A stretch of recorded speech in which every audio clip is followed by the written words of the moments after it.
the glory of the risen Lord. Who can compare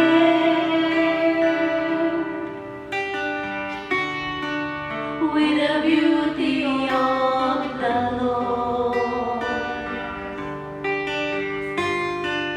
Forever He will be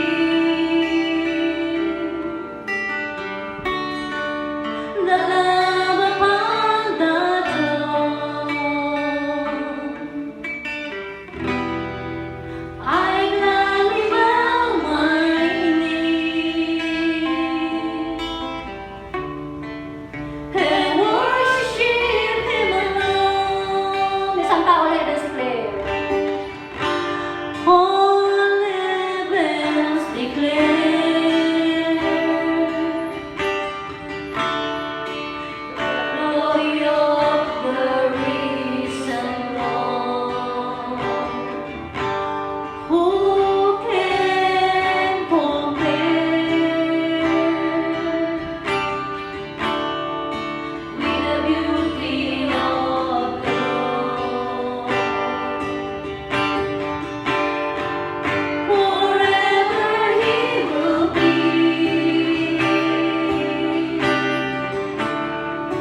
the Lamb upon the throne. I gladly bow my knee and worship Him alone. All heaven declares. All heavens declare the glory of the risen Lord. Who was slain to reconcile man to God. Forever He will be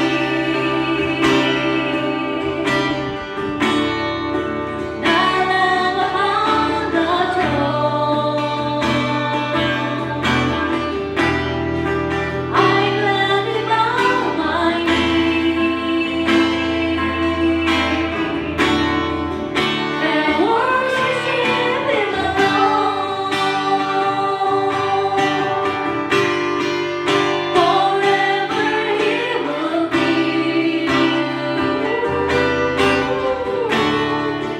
the Lamb upon the throne.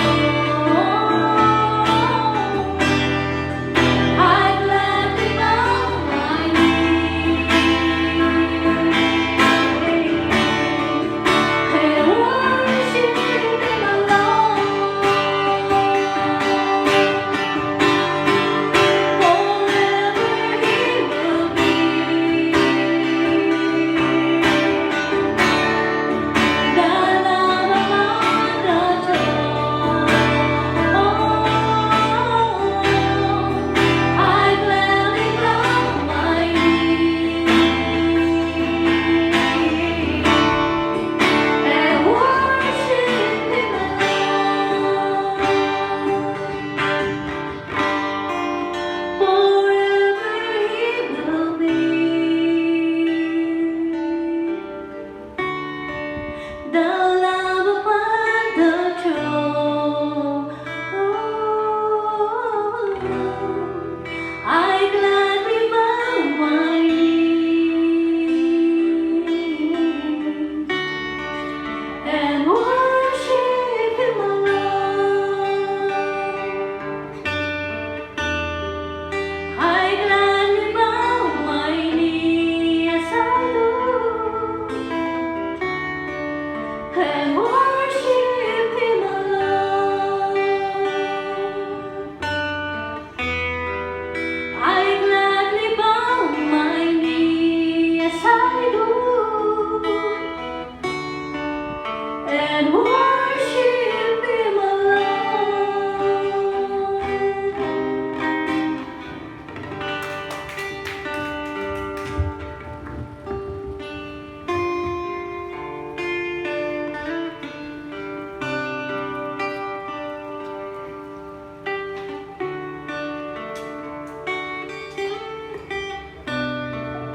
tayo manalangin.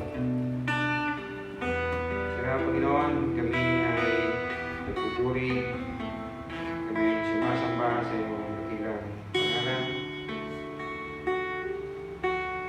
Muli, O Diyos, sa aming pong paglapit,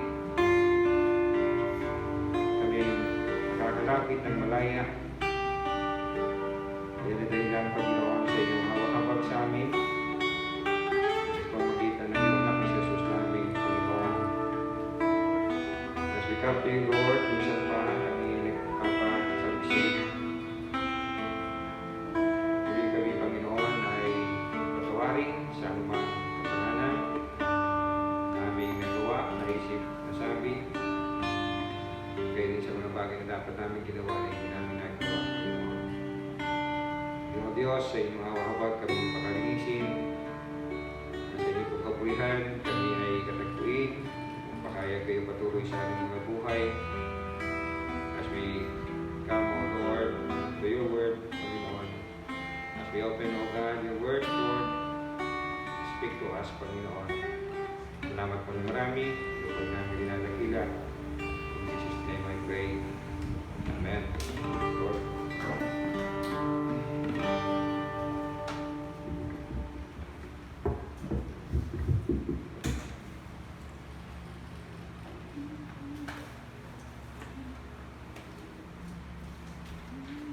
Tunghayan po natin ang salita ng Panginoon. Pagbubulay-bulayan po natin mula po sa Aklat ng Mga Gawa. Acts chapter 9.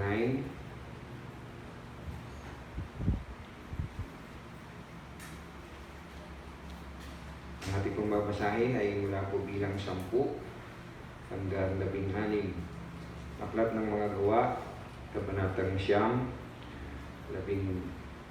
bilang 10 hanggang 16.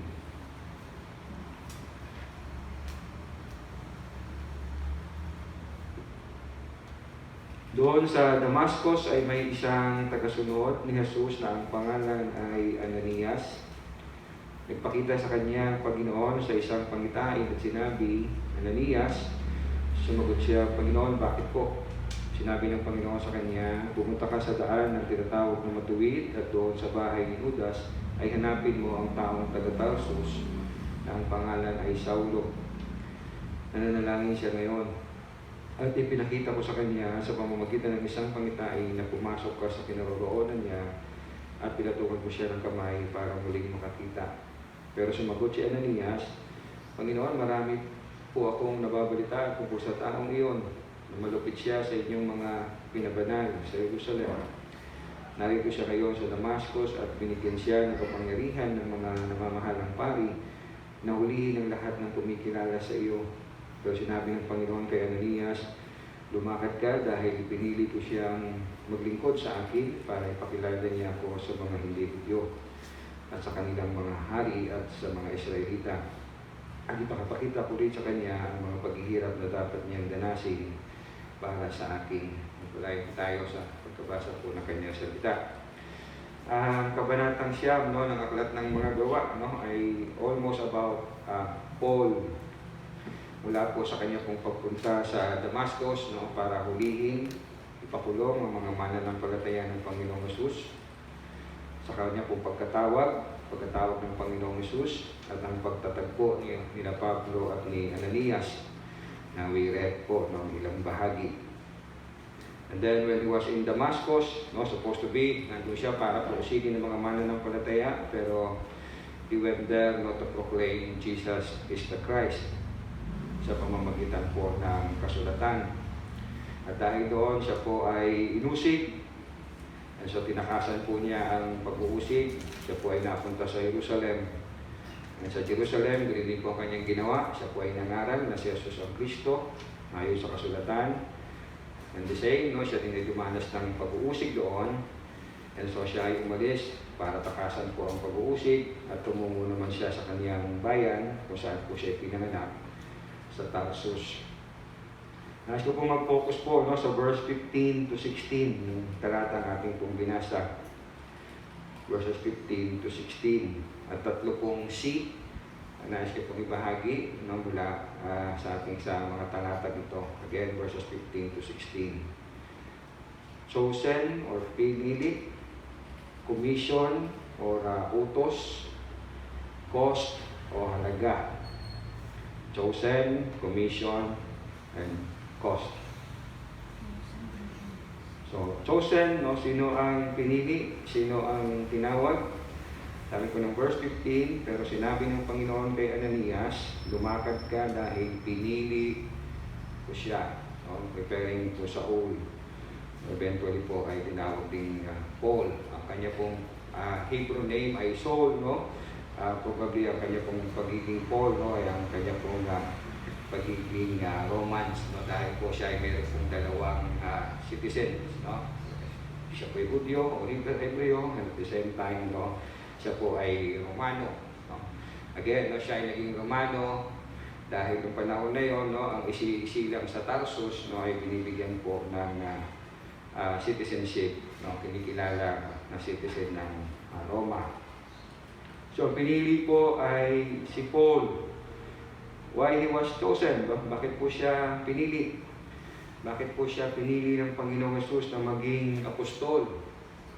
Dahil ba siya ay karapat-dapat na maging alagad ng Panginoong Hesus? Of course, we know the answer. He is not. Si Ananias man, no, ay batid niya, no, na itong taong ito, no, ay patungo sa Damascus, no, at bago pa siya dumating ng Damascus, no, ay marami na siyang ginawang pag-uusig sa mga mananampalataya. So, hindi siya nararapat sa diyapong tawagin, no, na maging apostol. And so, kaya si Ananias, no, as we read, tila baga parang binibigyan pa niya na, o ini-inform pa niya si Jesus, no, na si Jesus who is all-knowing.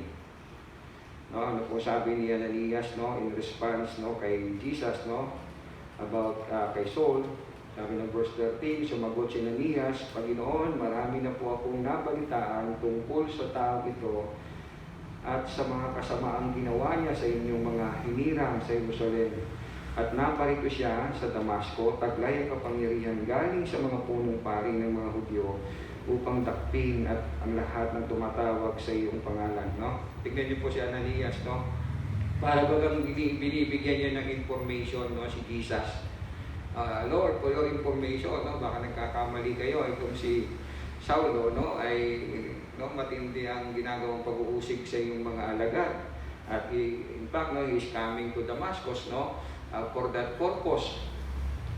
So, minsan, no, ganito tayo, no, tulad tayo ni Ananias, kapag alam natin ang tama, no, eh talagang ura-urada tayo nagre-response, no, very impulsive tayo. So we have to be careful, no, tingnan parang nakalimutan ni Ananias na ang kausap niya ay si Jesus na who is all-knowing. At ini-inform niya pa si Jesus na Panginoon, ito po ang ginawa po ni Saulo at ito po ang gagawin niya, the reason why he is coming in Damascus.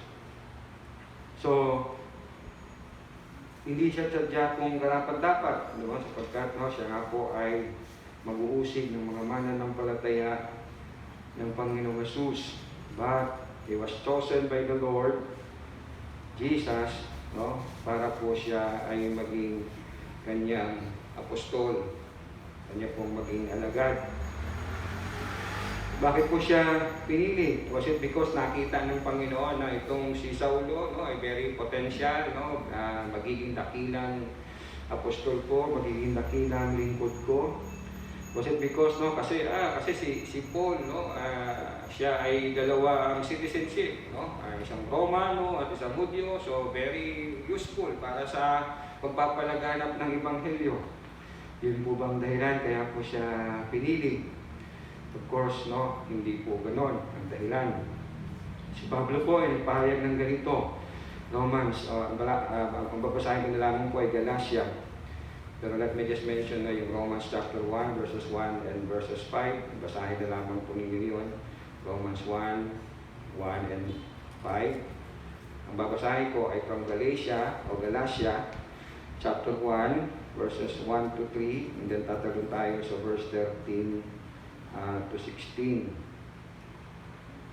Galatia, Kabanatang 1. No? So, tinitingnan natin why he was chosen. Kasi pinili ba siya ng Panginoon? No? Kasi nakita ng Panginoon, he will be a great apostles of him. O nakita ni Lord, no, na itong si Paul, no, ay magiging masunurin sa kanya. Sabi po ni Pablo sa Galatia, Kabanatang 1, 1-2, mula kay Pablo na isang apostol kasama ang lahat ng kapatid dito. Ang pagka-apostol ko ay hindi galing sa tao o sa pamamagitan ng tao, kundi sa pamamagitan ni Jesucristo at ng Diyos na muling bumuhay sa Kanya mula sa kamatayan. So, ang kanyang pagiging apostleship, no, hindi ito ginawa ng tao, hindi ito inudyukan ng tao, no? It was all God, no, who chosen him to be apostles of Christ. Verse 13,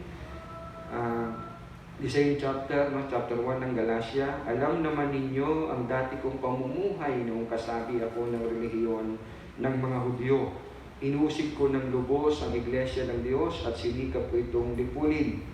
At tungkol naman sa pagsunod sa relihiyon ng mga Hudyo, nahikitan ko ang marami sa mga kaedad ko dahil tapat kong sinunod ang mga tradisyong nanggaling pa sa mga ninuno namin. So what he was saying, no, yung kanyang former beliefs, hindi po siya tinawag ng Panginoon for the reason na nasa karapat-dapat. Verse 15, ngunit sa awa ng Diyos, so it was all the grace of God, bago pa man ako ipanganak, pinili na niya ako at tinawag upang ihayag sa akin ang kanyang anak para may pangaral siya sa mga hindi Hudyo.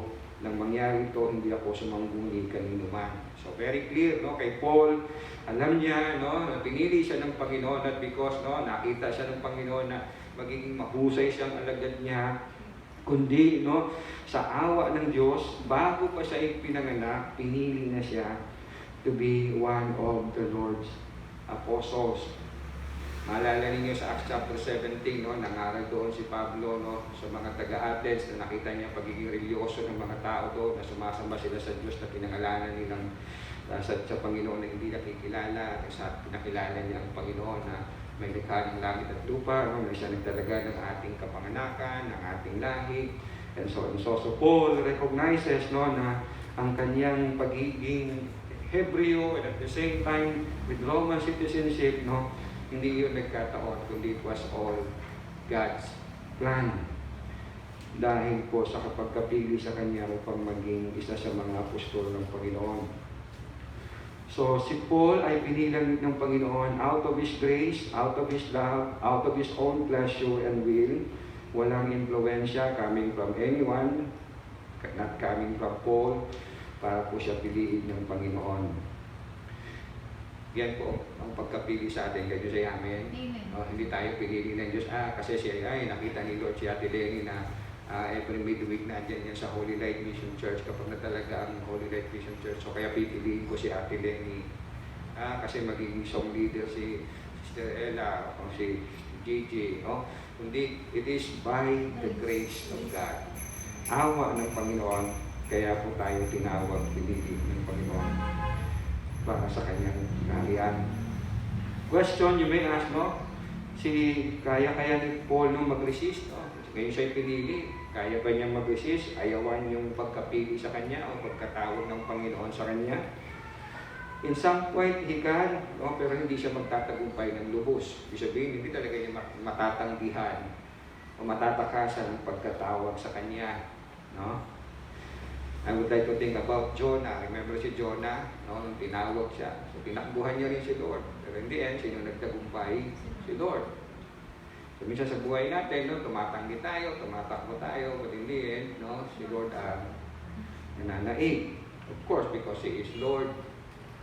So, minsan may mga palagay ng tao na pag tinanggihan mo si Lord, wala siyang magagawa sa'yo. No? Para pag ang kaligtasan mo ay dumidepende sa'yo. No?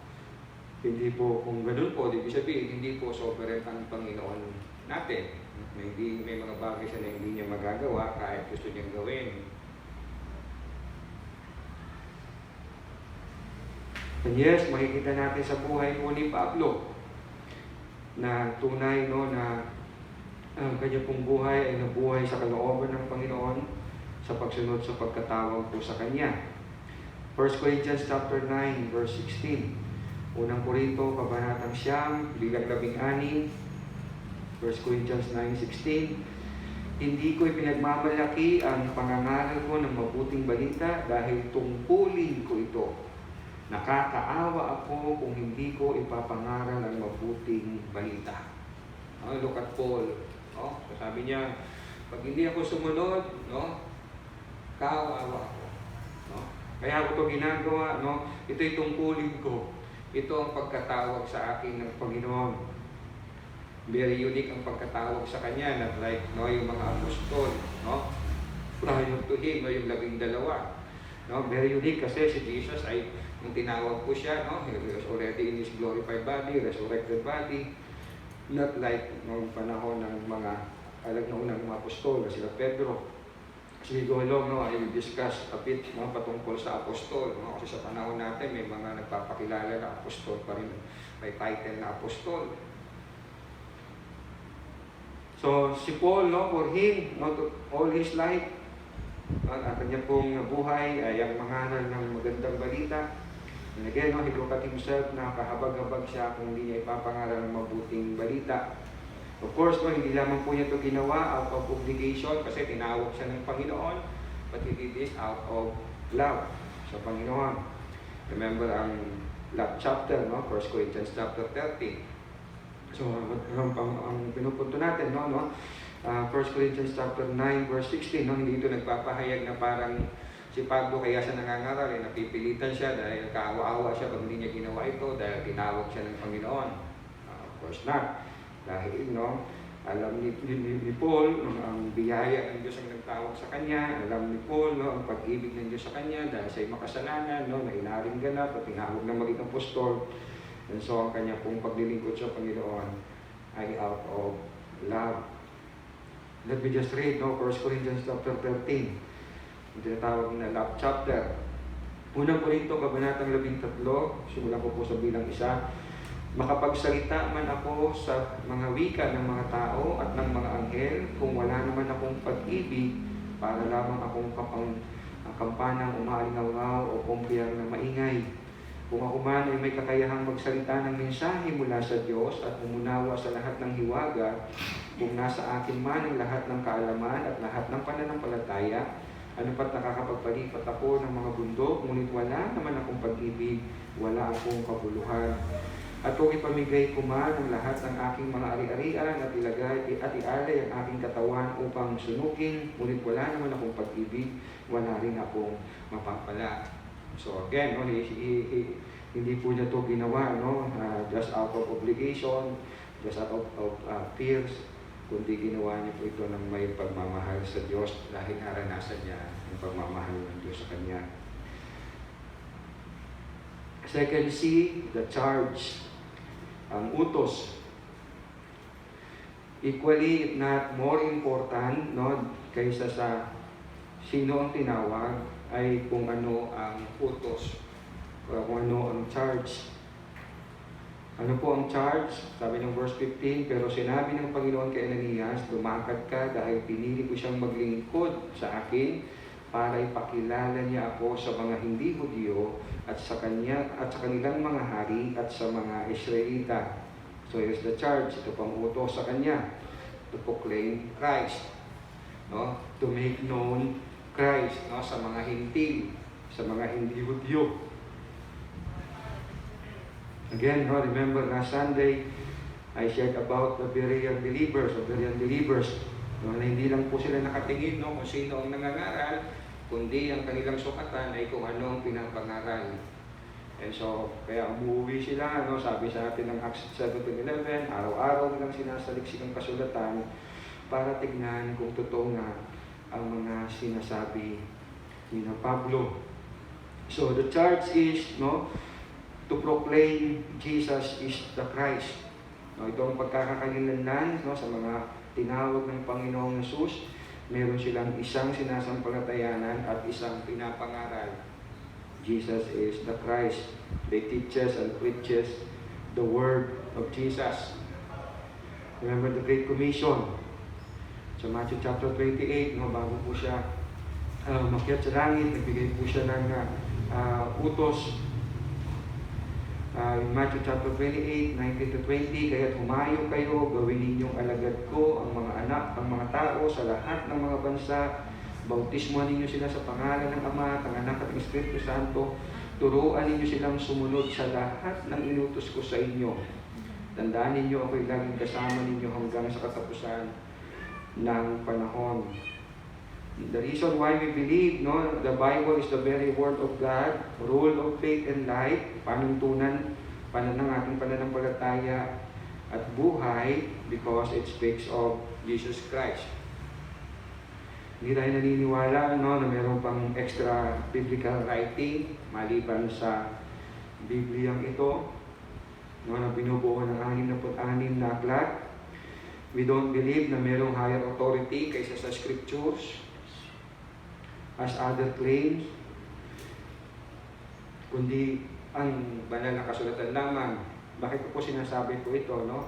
Kasi meron pong paniniwala, no, going back po sa pagiging apostol, na ang successor, no, ni Peter, na siya po daw ang dahil siya yung pinaka-head na apostol, no, among the apostles. So ang successor daw ni Peter ay ang Pope, no, ang Pope.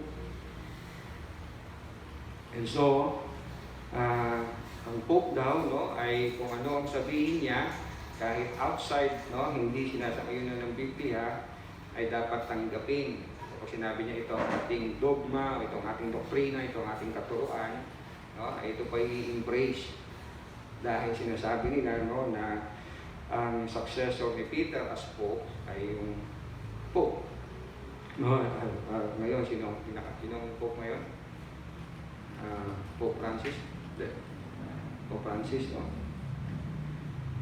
At sinasabi, no, na ang Pope nila, dahil ang Pope nila ay infallible, hindi maaring magkamali. It doesn't mean naman daw na ang Pope ay hindi nagkakasala, kundi kung ano yung kanyang dinideklarang doktrina o katuruan, official katuruan ng RC, no, yun ang infallible. Hindi mali o hindi magiging mali. However, no, ang ating sukatan ng ating doktrina, ng ating paniniwala, pananampalataya, ay kung ano ang pinahayag, no, ng mga apostol, kung ano pinahayag po ng banal na kasulatan. Ito po ang ating haligi, no? Tungayan natin Ephesians chapter 2 verse 20. Ephesians 2 verse 20.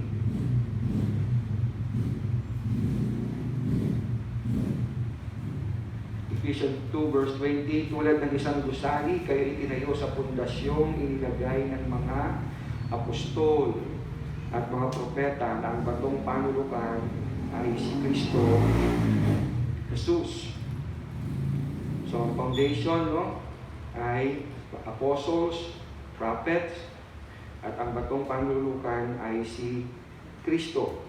Yan lang, no, sabi nila, no, interpretation nila sa Matthew chapter 16, no, na sinabihan ni Jesus si Peter, no, after Peter confession na you are the Christ, the Son of the living God, no. So si Peter daw ang first pope, and then ang mga successor, no, ay kung sino yung mga naging pope hanggang sa ating panahon. And so what he will declare as truth will be truth kahit hindi nasa banal na kasulatan.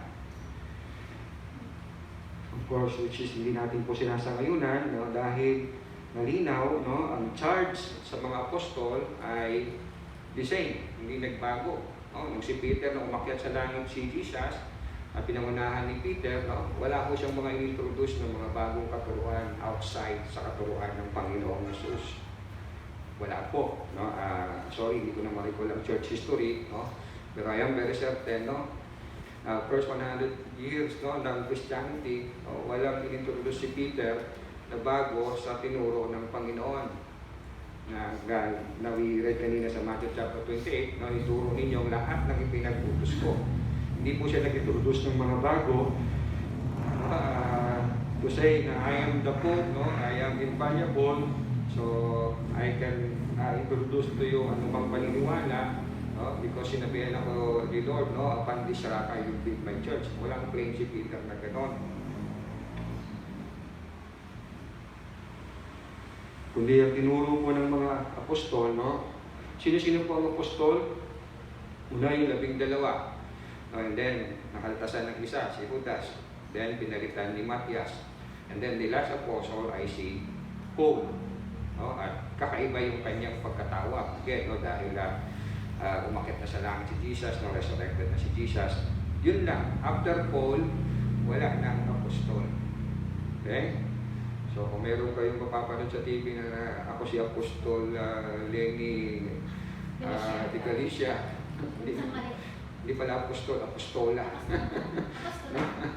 Wala, kalokohan yun. Hindi totoo yun. So again, yung pagkakagalanan natin, no?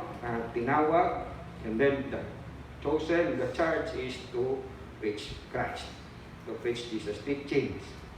So walang tinuro si Jesus, no? Sa mga nakikita nating practice na pinatutupad ng Pope, no? Na dapat paniwalaan. We don't see those things, no? Na tinuro ng Panginoong Jesus. And we don't see those things na tinuro ng mga apostol, no? Kasi nga, kung ano yung charge sa kanila, yun ang kanilang tinuro. At panghuli, no, the cost. The cost. Ano po ang halaga? Ano po ang halaga o expense ng calling, ng charge? Of course, no, suffering, no, paghihirap, persecution, pag-uusig. Ano po sabi sa verse 16?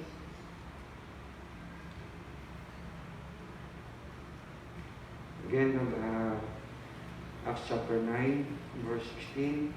At ipapakita ko rin sa kanya ang mga paghihirap na dapat niyang danasin para sa akin. So the cost, no, ng calling, ng charge, ng pagkatawag, no, ng charge ay suffering. Basahin ko lang po sa inyo, no, ang testimony po ni Paul, how much he suffered, no, for the cost of the charge. Ang charge ay ang pagpapalaganap po ng Ebanghelyo. 2 Corinthians chapter 11,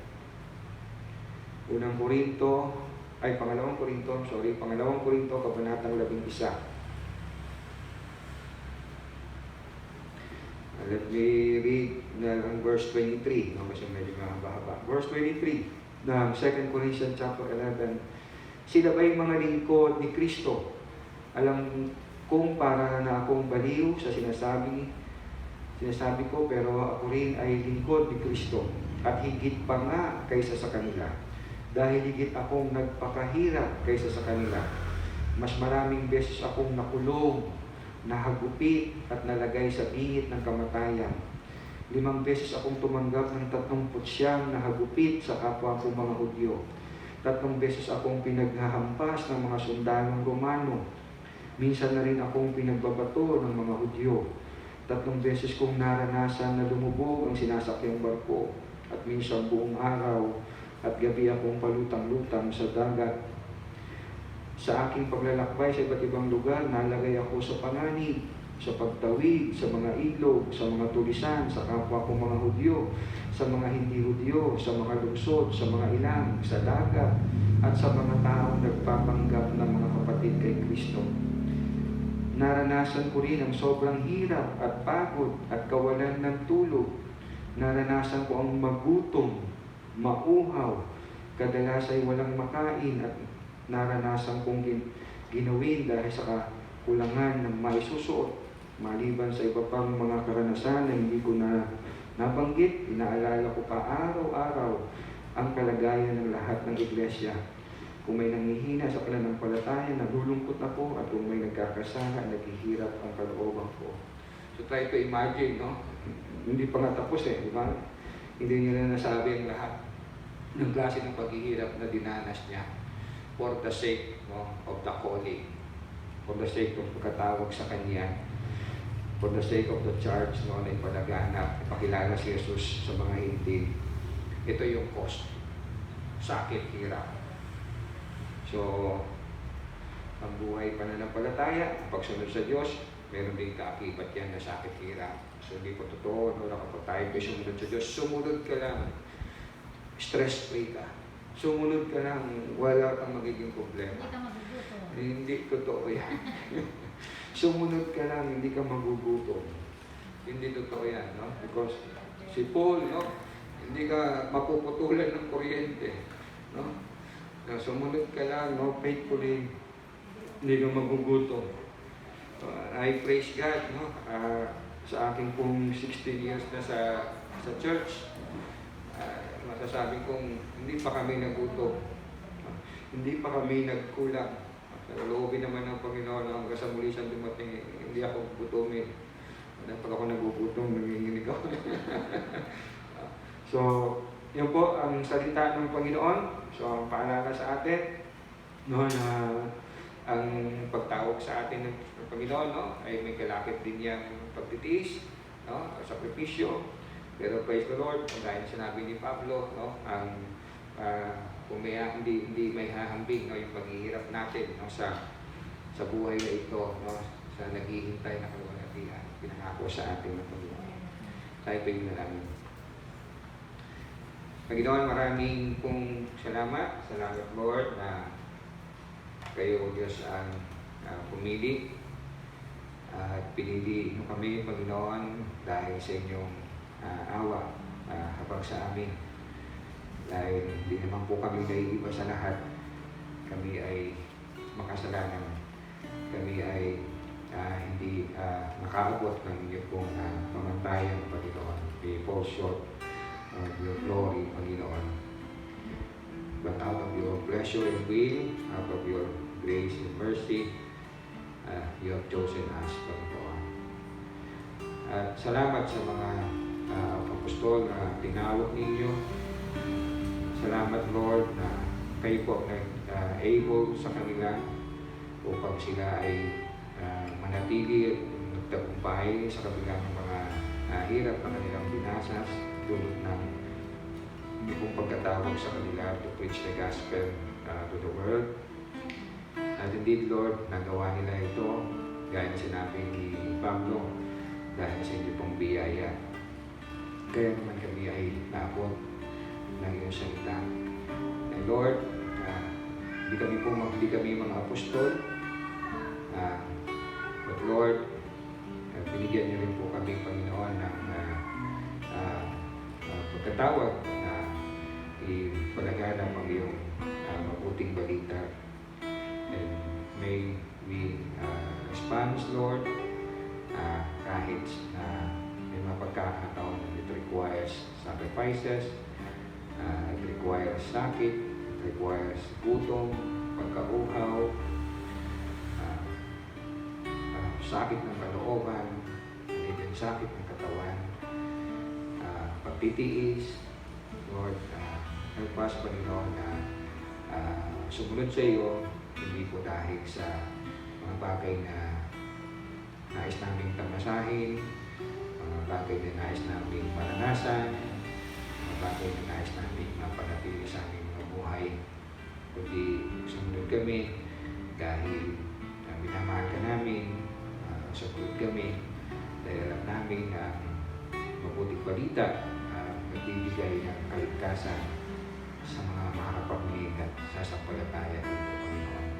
Lord, salamat po sa mga salita mo. Patuloy kayong magpala sa buhay ng bawat isa na narito.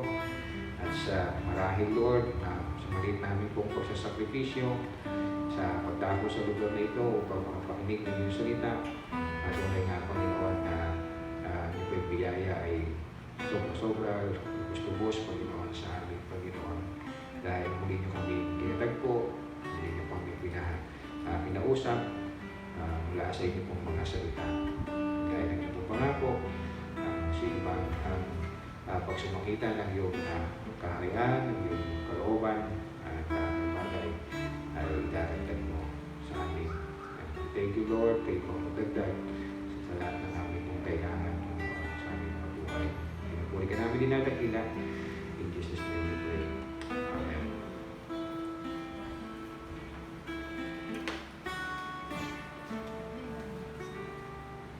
Sana.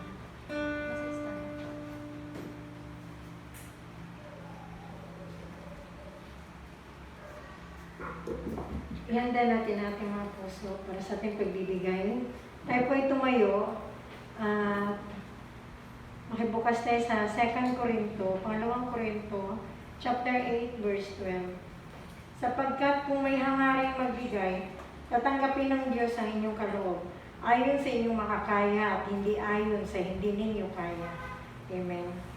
Tayo manalangin, dakila namin Diyos, makapangyarihan sa lahat.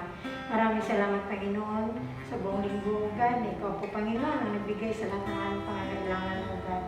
Lord, nawa, Panginoon, ang mga handog namin sa hapong ito, Lord, ay pagpalain niyo po, O God. Alam namin, Lord, na ikaw ay mayaman. Ngunit, Lord, nais namin, O God, ibalik ang pasasalamat, Lord, sa aming pagbibigay. At naway pagpalain niyo po ito, O God, upang magamit, O Lord, sa iyong iglesia at maabot ng mga kaluluwa, Panginoon, na hindi pa naabot ng mga salita. Maraming salamat sa mga kamay na nagbigay, Lord, pagpalain at ingatan niyo po sila. Thank you, Lord. This is our word, pray in Jesus' name. Amen.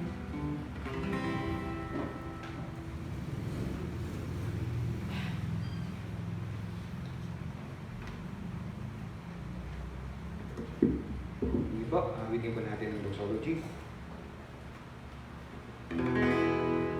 Praise God from whom all blessings flow. Praise Him, all creatures here below. Praise Him above ye heavenly hosts. Praise Father, Son, and Holy Ghost. Amen. And now may the grace of our Lord Jesus Christ and the love of God our Father and the communion and fellowship of the Holy Spirit be with you all, both now and forevermore. Amen.